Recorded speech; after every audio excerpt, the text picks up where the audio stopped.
Happy Halloween! Today I have a video about the top 5 spookiest rides I've been on.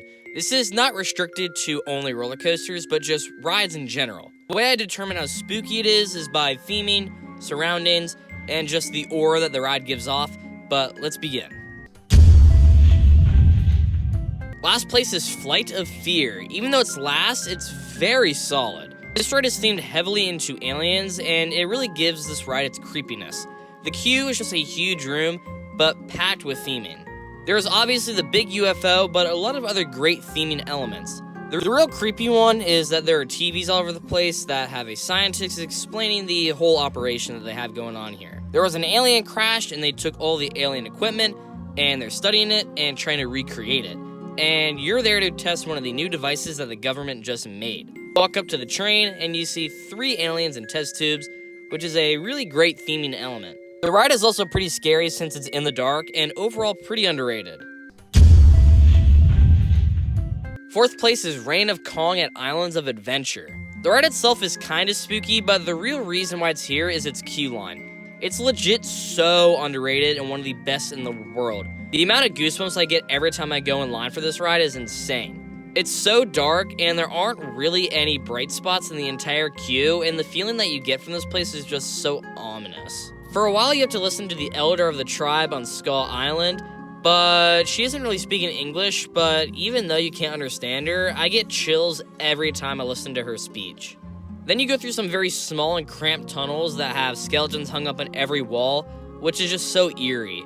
Then you get to the end where it's still pretty dark, but you get to an outpost, which looks pretty good, isn't very spooky anymore, but has a very weird looking animatronic. Overall, the ride isn't that spooky as the queue line, but the queue is just so underappreciated. The 3rd place spot goes to Harry Potter Forbidden Journey.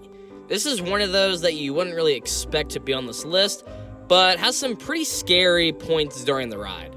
Most of the queue is just Hogwarts Castle, so overall nothing really that bad. It's really once the ride actually starts.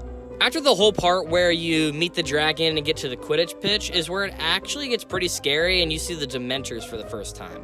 Your entire surroundings are dark and you can't see much.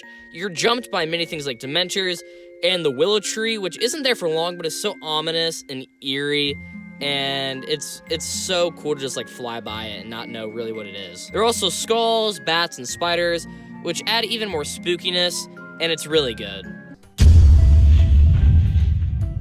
At the number 2 spot is Great Pumpkin Coaster. Nah, I'm just kidding, it's actually Mystic Timbers. I would say this is probably the spookiest coaster on this list. The reason why it's up this high is because of the whole mystery that's surrounded by this ride. The theme goes that the Miami River Company bought the land and used it until it was run over by a mysterious force. It was so bad that they had to leave the plot of land abandoned, and nobody was really there until you came along. And the only thing left from the company was a saying, "Don't go in the shed." At the end of the ride, you're face to face with the shed that they said was dangerous and that you should avoid. You're jumped by either a snake, bat, or tree, and that's the ride. But the whole ominous feeling Mystic has puts it up very high on this list. The obvious first place spot is Tower of Terror. I actually haven't been on this, so I'm kind of lying, but for a list like this, it's the only correct answer to put at the number 1 spot. It is one of the only rides in the entire world that's actively themed to ghosts and stuff like that, and it's made by Disney, so it's not just some loose theming, it's very detailed and extremely good. The queue line looks to be one of the coolest in the world. It's styled to an old-timey hotel that has been overrun by ghosts and have been mysteriously taking people to the elevator and making them disappear. You go through the entire hotel, eventually reaching the elevator where people have been disappearing from. The ride itself is also pretty creepy, being that you just drop 150 feet in the dark, and I want to ride this masterpiece so badly. Thanks for watching, subscribe, like. Other than that, I hope you have fun and have a great Halloween.